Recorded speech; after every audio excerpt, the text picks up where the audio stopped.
Crooked River, Chapter 16. As Indian John's trial drew closer, a gnawing dread began to grow inside me. It was the same feeling I had at certain other times of the year. I always dreaded the start of the bitter month of March, which had taken Ma away, and the approach of Independence Day on account of how Pa and the men got rolling drunk on whiskey and went wild with their guns, and hog butchering time because Pa said I was too soft-hearted. And now, as the end of May approached, an uneasy feeling had come over me about the trial and what was going to happen.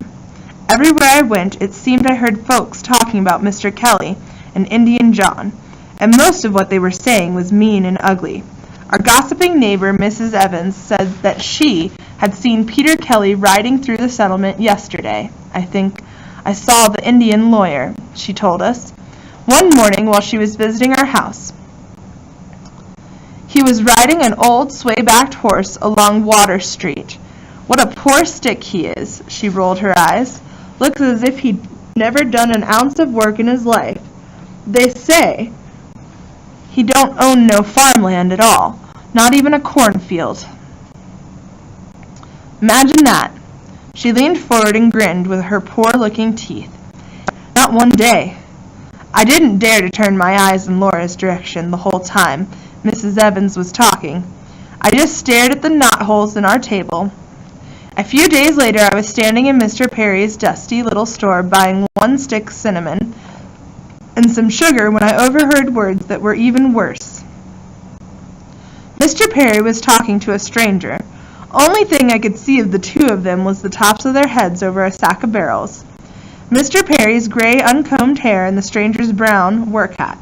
Mr. Perry was telling the man that there was going to be a big Indian trial in our settlement in a few days, and after the trial was held, they were going to hang the savage first, and drag the Indian lawyer out of the state on the back of his heels second.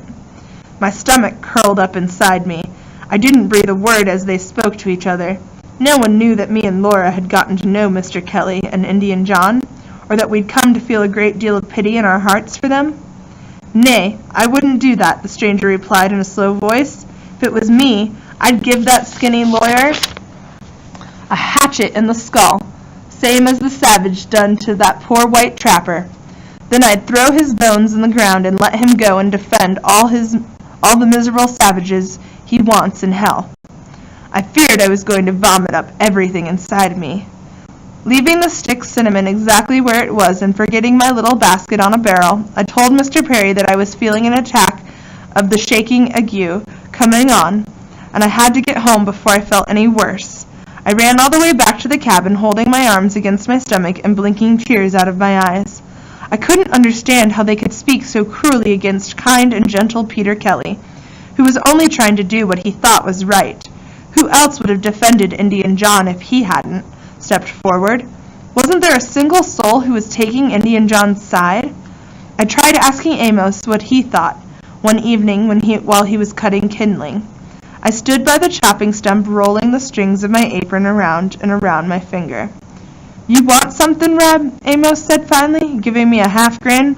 "Or are you just standing there to see what work looks like?" "I'm wondering something," I said. "Wondering ain't getting anything useful done. I'm wondering about the Indian's trial." Amos stopped chopping and wiped his sleeve across his forehead. "What about it?" "I'm wondering why they're going to the trouble of a trial and jury and lawyers. Everybody already believes he's guilty." Amos went back to chopping. "Because that's the way justice is," he said over the sound of the axe. "If you was a man, you would see that. Even a guilty Indian gets a trial in this country before he gets hanged. That's the fair way things get done.